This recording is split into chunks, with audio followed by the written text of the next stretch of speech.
19 பேர் ஒரு குறிப்பிட்ட ஒரு மாத காலத்துக்குள்ளார தலையில் அடித்து அந்த இசாமுங்கிறவனை பிடிச்சி அவனை கூட்டு வந்து காவல் நிலையத்தில் உள்ள அதிகாரிகள், பெரிய அதிகாரிகள் எல்லாரும் வந்து அவனை விசாரிக்கிறாங்க. விசாரித்து பார்த்தா அவனோட பேர் வந்து ராமன் ராகவ். அவனுக்கு சொந்த ஊர் என்னன்னு கேட்டால் திருநெல்வேலி அப்படின்னு சொல்கிறான். தலையில் இரும்பு ராடால் அடிக்கப்பட்டு அவங்க இறந்து போயிருக்காங்க. அவர் வந்து அந்த மும்பை பஸ் ஸ்டாண்டு பக்கத்தில் அவர் பஸ் ஏறலான்னு சொல்லிட்டு அப்படியே அந்த பஸ் ஸ்டாண்ட் நின்று வாட்ச் பண்ணிட்டு இருக்காரு. அப்போ ஒரு நபர் அந்த பக்கமாக வராரு. அவர் கையில் ஒரு ஈரமான கொடையை வச்சிருக்காரு. காக்கி கலர் பேண்ட்டும் ப்ளூ கலர் ஷர்ட்டும் போட்டிருக்காரு. உடனே ஒரு சந்தேகப்பட்டு அவர் ஃபோட்டோ இருக்கு இல்லையா பாக்கெட்டில் அதை எடுத்து பார்க்குறாரு. ஆளையும் பார்க்குறாரு. கிட்டத்தட்ட அந்த உடனே அவனை கேட்குறாங்க, என்னப்பா நடந்தது, ஏது விஷயம் ஏது அப்படின்னு. அப்போது வந்து அவன் சொல்கிறான், அந்த மாதிரி நிறைய பேர் தலையில் அடித்து கொண்டாங்க, நீ தானே கொண்டேன் அப்படின்னு கேட்டால், ஆமாம் நான் தான் கொண்டேன். ஏன்னா இவ்வளோ கொண்டேன் அப்படின்னு கேட்டால், எனக்கு மேலேருந்து ஆண்டவன் உத்தரவு கொடுத்தாரு.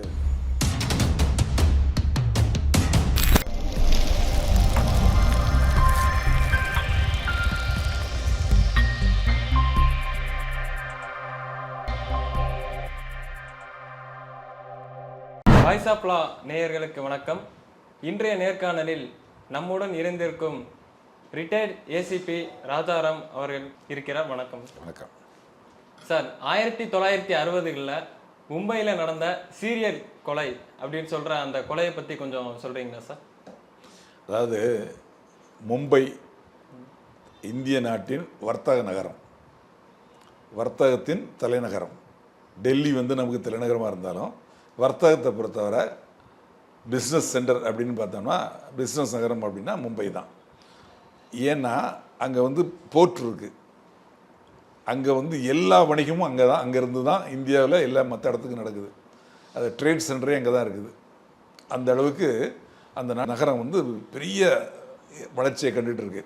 1965 வந்து இந்த அதிகமாக வேலை இல்லாத ஒரு கஷ்டமான சூழ்நிலையில், ஏழ்மையாக சூழ்நிலையில் இருக்கக்கூடியவங்க எல்லாருமே மும்பையை நோக்கி படையெடுக்கிறாங்க.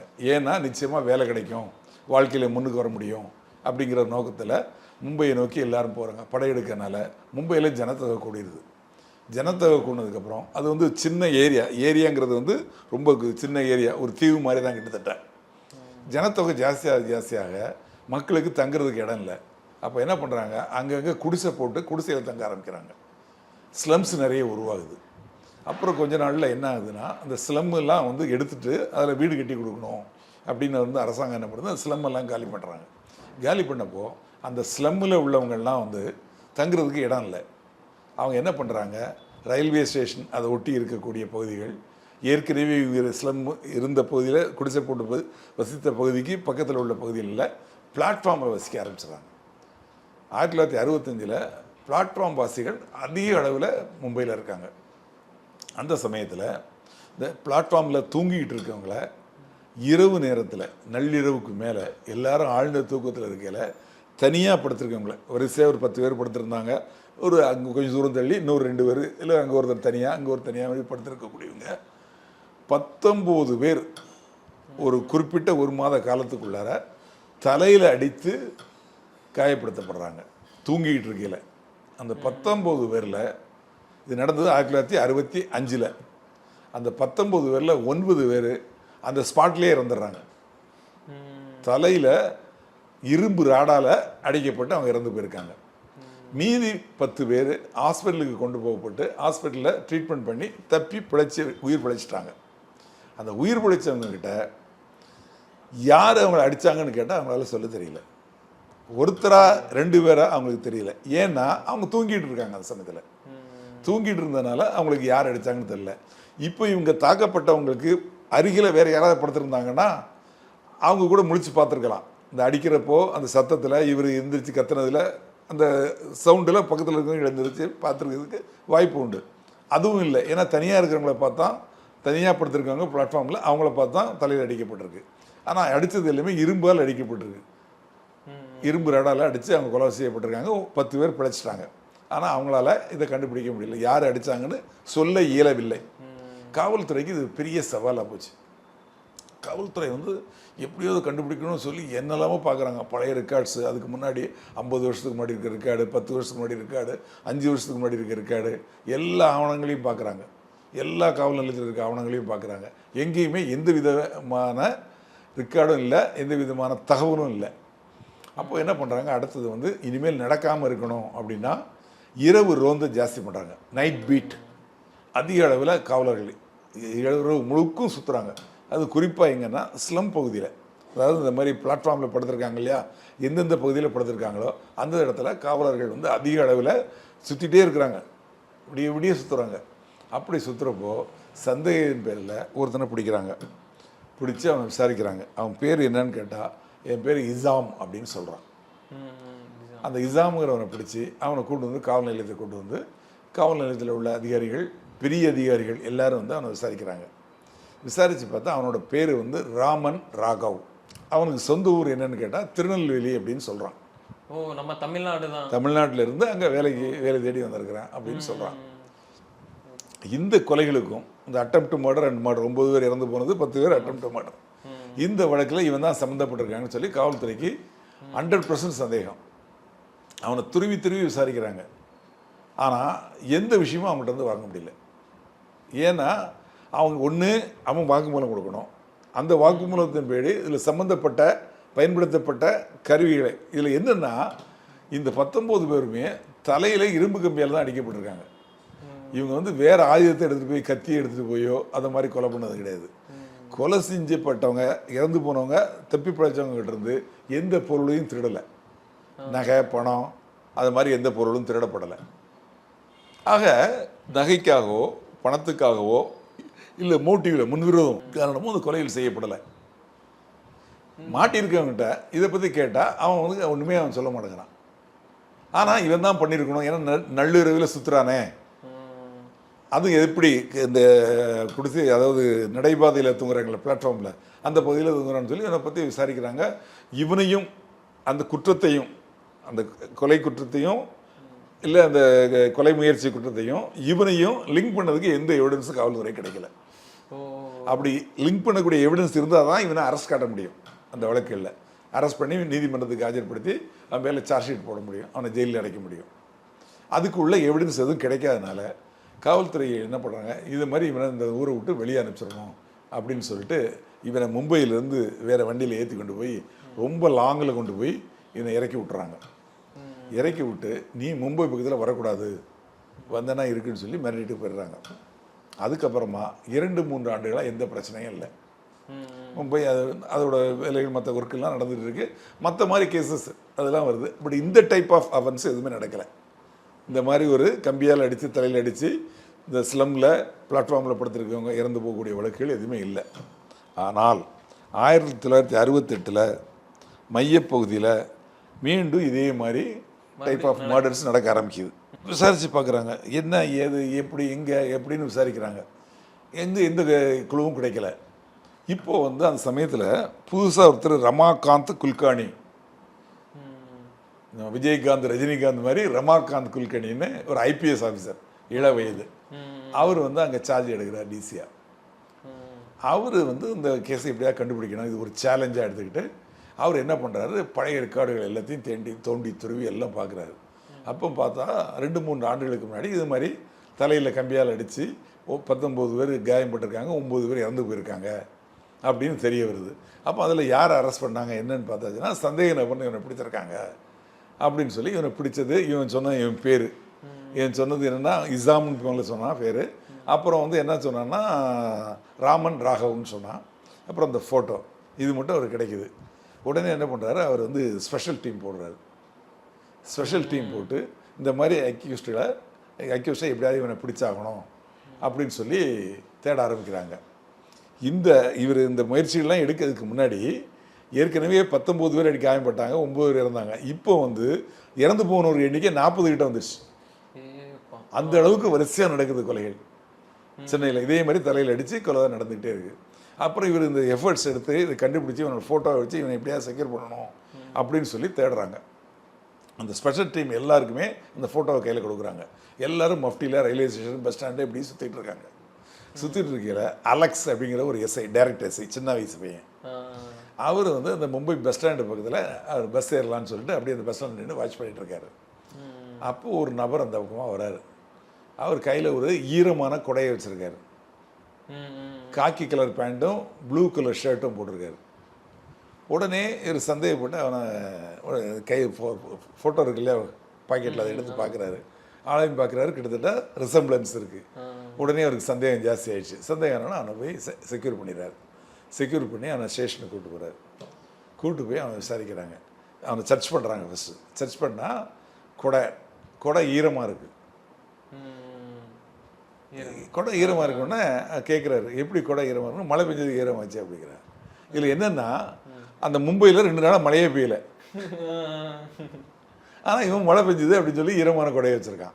அப்புறம் சர்ச் பண்ணுறாங்க. சர்ச் பண்ணி பார்த்தா உள்ள கையில் வந்து டெய்லர்ஸ், அந்த காலத்தில் டெய்லர்லாம் வந்து நடு விரலில் ஒரு குப்பி மாதிரி மெட்டலில் வச்சுருப்பாங்க. எதுக்கு அப்படின்னா காஜா போடுறதுக்கும் பட்டன் தைக்கிறதுக்கும் அந்த ஊசி நூறு குதியில் கையில் போட்டுருவது, கையில் படாமல் இருக்கிறதுக்காக சேஃப்டிக்காக வச்சுருப்பாங்க. அதை வச்சுருக்கிறான். அதை வச்சுருக்கான். என்னென்னு கேட்டால் அதுக்கு சரியாக பதில் சொல்ல மாட்டேங்கிறான். எது கேட்டாலுமே சரியான முறையில் பதில் சொல்லலை. உடனே இவங்க சந்தேகப்பட்டு பார்க்குறாங்க. எங்கே இருந்துடா நீ வந்தேன்னு கேட்குறேன். மலாட்டு அப்படின்னு ஒரு ஏரியா அங்கே மும்பையிலே, அங்கேருந்து வந்தாங்கிறான். இந்த மலாட் பகுதியில் வந்து ஒரு 2-3 நாளுக்குள்ளே 4 கொலை இந்த மாதிரி நடந்திருக்கு. 2-3 நாள்ல? ஆமாம், 2-3 நாளுக்குள்ள இதுக்கு முன்னாடி என்னை பிடிக்கிறதுக்கு 2 நாளைக்கு முன்னாடி நடந்திருக்கு. அந்த உடனே அந்த கொலைகளில் பார்த்தா ஒரு டெய்லரும் கொல்லப்பட்டிருக்கா. அப்போ டெய்லரும் கொல்லப்பட்டிருக்கு. இங்கே ஒரு முடிவுக்கு வந்துட்டாங்க. சரி, இவன் தான் அந்த அக்யூஸ்ட் அப்படின்னு சொல்லி உன் பேர் என்ன ஏதுன்னு கேட்குறாங்க. அப்போ அவன் பேர் சொல்கிறான். என் பேர் ராகவன் சொல்லுவாங்க, சிந்தி தல்வார் அப்படின்னு என்னை கூப்பிடுவாங்க. அதுக்கு மேலே அண்ணான்னு கூப்பிடுவாங்க, தம்பின்னு கூப்பிடுவாங்க. எனக்கு சொந்த ஊர் திருநெல்வேலி அப்படிங்கிறான். ஆகா சரி. அப்போ இதுக்கு மேலே எதுவுமே பேச மாட்டேங்கிறான். உடனே காவல்துறை வந்து டிசிஇசி மற்ற எல்லாமே வந்துடுறாங்க. வந்து என்கொயரி பண்ணுறாங்க இவனை வச்சு. கிட்டத்தட்ட 2 நாளாக இவன் மேலே கூட சேர்ந்து போராடுறாங்க. எதுவுமே வாயை திறக்க மாட்டேங்கிறான்.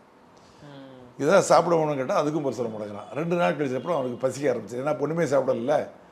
அப்புறம் கேட்குறாங்க, ஏதாவது சாப்பிட்றியா அப்படின்னு கேட்குறாங்க. அப்போ வந்து வேண்டாம் அப்படிங்கிறான். இல்லை, ஏதாவது சாப்பிடு, உனக்கு எது பிரியமோ அதை சொல்லு, நாங்கள் வாங்கி தரோம் அப்படிங்கிறாங்க. உடனே அவனுக்கு ஆசை வந்துடுது. எது பிரியமுன்னு கேட்டோடனே சரின்னு சொல்லி பசி வேறு, நான் சிக்கன் வேணும் அப்படின்னு கேட்குறான்.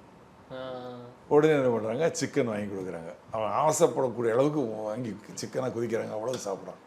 சாப்பிட்டு முடிச்சப்பறம் அவனுக்கு வயிறு திருப்தி ஆகிடுச்சு. முகம் கொஞ்சம் ஓரளவு தெளிவடைஞ்சிருச்சு. தெளிவடைஞ்சப்பறம் திருப்பி கேட்குறாங்க, உனக்கு வேறு என்ன வேணும் அப்படிங்கிறாங்க. தலையில் வைக்கிறதுக்கு எண்ணெய் வேணும், அதுவும் வந்து நல்ல சென்ட்டு ஸ்மெல் உள்ள எண்ணெய் வேணும் அப்படின்னு கேட்குறான். உடனே அதை வாங்கி கொடுக்குறாங்க.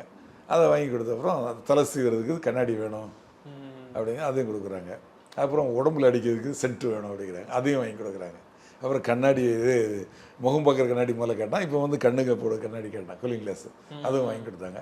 இப்போ வந்து அவன் மனநிறைவோடு ஆகிட்டான். ரொம்ப ஃபுல்லி சாட்டிஸ்ஃபைடு, ஃப்ரீ ஆகிட்டான். மைண்ட் வந்து ஃப்ரீ ஆகிடுச்சு. இப்போ அவன் பேசக்கூடிய அளவுக்கு உருவாயிட்டான். அந்த உடனே அவனை கேட்குறாங்க, என்னப்பா நடந்தது, ஏது விஷயம் ஏது அப்படின்னு. அப்போது வந்து அவன் சொல்கிறான், அது மாதிரி நிறைய பேர் தலையில் அடித்து கொண்டாங்க, நீ தானே கொண்டேன் அப்படின்னு கேட்டால், ஆமாம் நான் தான் கொண்டேன் அப்படிங்கிறான். ஏன்டா கொண்டேன் அப்படின்னு கேட்டால், எனக்கு மேலேருந்து ஆண்டவன் உத்தரவு கொடுத்தாரு, அதனால் நான் ஆண்டவன் சொன்னால் அருணாசலம் செஞ்சேன் அப்படிங்கிற மாதிரி சொல்கிறான். ஆண்டவன் எப்படிடா அவன்கிட்ட சொன்னார், என்கிட்ட நேரடியாக சொல்லுவார், பேசுவார் அப்படிங்கிறான். உடனே காவல்துறைக்கு உடனே என்னடா இது ஒரு மாதிரி மெண்டல் மாதிரி பேசுகிறானே அப்படிங்கிறாங்க. சரி, நேரடியாக பேசுவார், அது இல்லாமல் வேறு ஏதாவது மூலமாக பேசுவான், அவன் ஒயர்லெஸில் பேசுவார் அப்படிங்கிறான். அப்போ கேட்குறாங்க, நீ தான் இந்த கொலையை பண்ணுன்னு சொல்கிறியே, அதுக்கு நாங்கள் எப்படி நம்புறது, எப்படி நீ கொலையை பண்ணுன்னா, ராடால் அடிச்சு, இரும்பு ராடால் அடிச்சு தான் கொண்டேன் அப்படிங்கிறான். அவனே ஒத்துக்கிறான். ஆமாம் ஆமாம். அப்புறம் வந்து அப்போ வந்து ராடை எங்கே வச்சுருக்க அப்படின்னு கேட்குறாங்க. உடனே அவன் என்ன பண்ணால் கூப்பிட்டு போய் அந்த ராடை வச்சுருக்க இடத்த இருந்து எடுத்து கொடுக்குறான். அதில் ரத்தக்கரைகள் இருக்குது. அதுக்கப்புறம் என்ன பண்ணுறாங்க, வேறு ஏதாவது நீ அங்கே வந்து எடுத்து வச்சிருக்கியா எங்கேயாவது அப்படின்னு கேட்குறாங்க. அப்போ தான் சொல்கிறான், இப்போ இந்த டெய்லரை கொலை பண்ணி இந்த இதை எடுத்துகிட்டு வந்தான் இல்லையா, இது மாதிரி ஒவ்வொருத்தரும் கொலை பண்ணலையும் அங்கே ஏதாவது இருக்க ஒரு பொருளை எடுத்து கொண்டு போய் அதை கொண்டு போய் ஒரு இடத்துல வந்து எல்லாத்தையும் மறித்து வச்சுருக்கான் மொத்தமாக. அதையும் எடுத்து கொடுக்குறான். அதையும் கைப்பற்றிடுறாங்க. சாட்சிகளை வச்சு காவல்துறை வந்து அதை கைது பண்ணி எடுத்துடுறாங்க. எல்லாத்தையும் எடுத்து அதுக்கப்புறம் அவன்கிட்ட கேட்குறாங்க, இதே மாதிரி நீ வந்து செஞ்சது கொலை உண்மை தானே, நீ தானே செஞ்ச, உண்மை தானேன்னு கேட்டால் ஆமாங்கிறான். சரி, நாங்கள் மேஜிஸ்ட்ரேட்டை கூட்டு போகிறோம் நீதிபதிக்கிட்ட, அவர்கிட்ட நீ நடந்ததை சொல்லு, அவர் விசாரிப்பார், நீ உண்மையை சொன்னா அவர் வாக்குமூலம் பதிவு பண்ணிக்காரு அப்படிங்கிறாங்க. அதே மாதிரி நீதிபதிகிட்ட போகிறாங்க, கொண்டு போய் இவனை அரெஸ்ட் காட்டி இவனை ரிமாண்ட் பண்ணுறாங்க, மேஜிஸ்ட்ரேட்டை கொண்டு போய் ரிமாண்ட் பண்ணுறாங்க. அதாவது 27/8/1968 அன்னைக்கு தான் இவனை அரெஸ்ட் பண்ணுறாங்க. அன்னைக்கு பிடிச்சி கொண்டு வந்து விசாரிச்சாங்கன்னு சொன்னால, விசாரித்து உண்மையை சொன்ன அந்த பொருள்லாம் இது பண்ணுறாங்கல்ல, அதில் அரெஸ்ட் பண்ணி அவன் ரிமாண்ட் பண்ணுறது 27/8/1968 ரிமாண்ட் பண்ணி ஜெயிலில் இருக்கிறான். ஜெயிலில் கொண்டு நம்ம நாட்டு சட்டங்கள் படி எப்படின்னா, ஒருத்தர் கொலையாளி தான் கொலை பண்ணு ஒத்துக்கிட்டா அவனுக்கு தண்டனை கொடுக்க மாட்டாங்க. அதை கேஸ் நடத்தி அந்த சாட்சியங்கள் ப்ரூவ் பண்ணணும், பார்த்த சாட்சியங்கள் சொல்லணும். இல்லை இவன் அதுக்கு பயன்படுத்திய கருவிகளை, இப்போ இவன் ரத்தக்கரை பிடிச்சது இது இருக்கு இல்லையா, அதில் ரத்தக்கரை இருக்கு இல்லையா, அந்த ரத்தமும் இறந்து போனவனோட ரத்தமும் ஒன்று, இதை தான் பயன்படுத்தினா, இந்த கத்தியை இவன் சொல்லி தான் இந்த ராடை போலீஸ் கைப்பற்றினாங்க அப்படிங்கிறதுக்கு இவன் சொன்னதை வாக்குமூலத்தை பதிவு பண்ணி 2 பேர் முன்னிலே பதிவு பண்ணி அவங்கள்ட்ட கைது வாங்குவாங்க.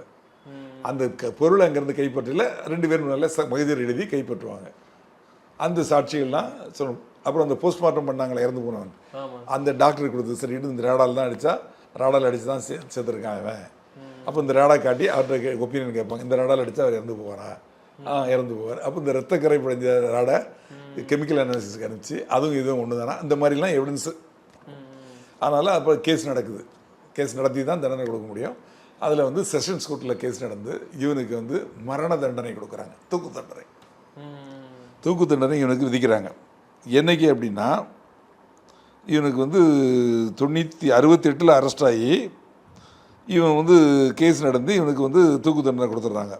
தூக்கு தண்டனை கீழ்கோர்ட்டில் கொடுத்தாலும் அதை ஹைகோர்ட்டுக்கு போய் ஹைகோர்ட்டு கன்கரன்ஸ் கொடுக்கணும், அதை மீண்டும் விசாரித்து மரண தண்டனை கொடுத்தது சரிதான் அப்படின்னு சொன்னாச்சா, அதுக்கப்புறம் தான் அவனுக்கு மரண தண்டனை நிறைவேற்றுறதுக்கு வாரண்டை இந்த செஷன்ஸ் கோர்ட் நீதிபதி, இந்த கேஸ் நடத்த நீதிபதி பிறப்பிப்பார். அதுக்கப்புறம் தான் அவன் ஜெயிலுக்கு இந்த வாரண்டு போய் அவனை தூக்கில் போடுவான். அது தனி ப்ரொசீஜர். அதுக்கு ஒரு மேஜிஸ்ட்ரேட் வருவார், டாக்டர் வருவார், அது தனி ப்ரொசீஜர்.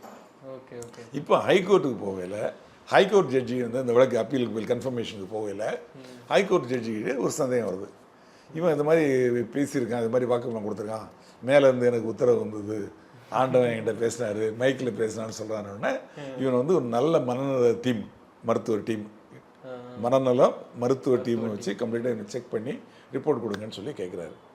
அதன்படி அவங்க மனநல மருத்துவர்கள் நிறைய பேர் சேர்ந்து, பெரிய மருத்துவர்கள்லாம் சேர்ந்து இவனை விசாரித்து இவனை டெஸ்ட் பண்ணி ஒரு ரிப்போர்ட் கொடுக்குறாங்க. அந்த ரிப்போர்ட்டில் என்ன சொல்கிறாங்க அப்படின்னா, இவன் சித்த பிரமை பிடிச்சவன், இவன் நல்லா தான் இருப்பான், ஆனால் திடீர்னு இவனுக்கு மனசு இன்னொருத்தருக்கு கூட பேசுகிற மாதிரி தோணும், இன்னொருத்தர் தனக்கிட்ட பேசுகிற மாதிரி தோணும். அந்த சமயத்தில் அவன் உக்கிரமாக மாறிடுவான். உக்கிரமாக மாறி என்ன நினைக்கிறானோ, என்ன அவங்க சொல்லப்பட்டதாக அவனுக்கு நினைக்கிறது, அவனுக்கு யார்கிட்டயோ பேசுகிறான் இல்லையா, அவங்க ஏதோ ஒன்று சொன்னதாக நினைக்கிறானே, அதை செயல்படுத்திடுவான். அந்த மாதிரி ஒரு மனவியாதி இவனுக்கு இருக்குது அப்படின்னு சொல்கிறாங்க. ஆனால் நார்மலாக இருப்பான், ஆனால் இது மாதிரி இருக்கானோடனே ஜட்ஜி என்ன பண்ணுறாரு, சரி அப்போ இவனுக்கு தூக்கு தண்டனையை ரத்து பண்ணிவிட்டு ஆயுள் தண்டனையை மாற்றிடுறாரு. அது 4/8/1987 அவனுக்கு ஆயுள் தண்டனையாக மாற்றப்படுது. 87 ஆயுள் தண்டனை அவனை புனையாக இருக்க பக்கத்தில் இருக்க எரவாடா ஜெயில்னு இருக்குது, அந்த ஜெயிலில் ஆயுள் தண்டனை கைதியாக இருக்கிறான்.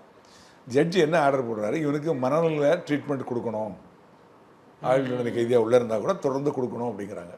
தொடர்ந்து அவனுக்கு அந்த வியாதிக்கு அவனுக்கு ட்ரீட்மெண்ட் கொடுத்துக்கிட்டே இருக்காங்க. அப்படி இருக்கிறப்போ 1995 ஏப்ரல் மாதத்தில் கிட்னி ஃபெயில்யூரில் இறந்து போயிடுறான்.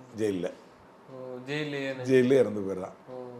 ஆக 40 பேரை கொலை பண்ணவன் படிப்படியாக கடைசியில் ஜெயிலில் இருந்து இறந்து போகிறான். இதில் என்னன்னா, அந்த இறந்து போனவங்க யாருன்னே தெரியாது, இவனுக்கும் அவங்களுக்கும் எந்த தொடர்பும் கிடையாது, எந்த விரோதமும் கிடையாது. அப்பாவி ஜனங்கள், ஏழை எளிய மக்கள், பிளாட்ஃபார்மில் தூங்கிட்டு இருந்தவங்க, அவங்கள அடித்து கொண்டு இருக்கான். இவன் தெரிஞ்சு செஞ்சானா தெரியாமல் செஞ்சானா, ஆனால் ஒரு போன உயிர் போனது தான். அவனை சேர்ந்தவங்க இறந்து போனவங்க குடும்பம் எல்லாம் நடுத்தருக்கு வந்து. ஆக இந்த மாதிரி சீரியல் கில்லர்ஸு மென்டலாகவும் இருக்கான், சைக்கோன்னு சொல்லுவாங்க இல்லையா, இந்த சைக்கோ அண்டு சீரியல் கில்லர். இதுதான் மும்பையை 59 ஆண்டுகளுக்கு முன்னால் கதிகலக்கிய சீரியல் கில்லர் ராமன் ராகவ். அவனோட நேட்டிவ் திருநெல்வேலி மாவட்டம் அப்படின்னு சொல்லப்படுது. இந்த வீடியோவை பார்க்கக்கூடிய பொதுமக்கள் யாரும் எல்லாருமே உலகத்தில் கெட்டவங்க கிடையாது. ஆனால் தன்னை சுற்றி இது மாதிரி ஒரு மனநிலை பாதிக்கப்பட்ட சைக்கோ சீரியல் கில்லர்ஸ் இருக்கலாம், நமக்கு தெரியாது. நல்லவன் மாதிரியே நடமாடிட்டு இருப்பான். அதனால் உஷாராக இருக்கணும். அதே மாதிரி ஆட்கள் நடமாட்டம் இருக்கான்னு பார்த்து அவங்ககிட்ட பேச பழக, அவங்கக்கிட்ட ஒரு லெவலாக கேர்ஃபுல்லாக இருக்கணும். இறந்து போனவங்க எல்லாம் ஏழை எளிய மக்கள். இவனும் ஒரு பெரிய பணக்காரன் கிடையாது. எதுக்காக சொல்ல வரேன்னா, மற்றவங்க மனிதன்கிட்ட நீங்கள் உஷாராக இருக்கணும், உங்கள் உயிரை காப்பாற்றிக்கிறதுக்கு எப்போதும். அதனால் பார்க்குறவங்கெல்லாம் இவன் சீரியல் கில்லர், இவன் ஒரு சைக்கோ அப்படின்லாம் நினைக்க வேண்டாம். அது மாதிரி 1-2 பேர் இருப்பாங்க, ஒரு லட்சத்தில் ஒருத்தர் இருப்பான், கோடியில் ஒருத்தர் இருப்பான். ஆனால் நீங்கள் உங்கள் உயிரை காப்பாற்றணும் அப்படிங்கிறப்போ நீங்கள் கேர்ஃபுல்லாக இருக்கணும். உங்களோட நடவடிக்கை மட்டும் பார்க்காம தன்னை சுற்றி என்ன நடக்குது, மற்றவங்க நம்மகிட்ட எப்படி நடக்கிறாங்க, நம்மளை நோக்கி எப்படி வர்றாங்க, எப்படி பேசுகிறாங்க, நம்ம நடவடிக்கைகளை எப்படி கண்காணிக்கிறாங்க அப்படின்னு நம்ம விழிப்புணர்வோடு இருக்கணும். இருந்தால் நம்ம உயிரையும் உடலையும் பாதுகாத்துக்கலாம். நன்றி, வணக்கம்.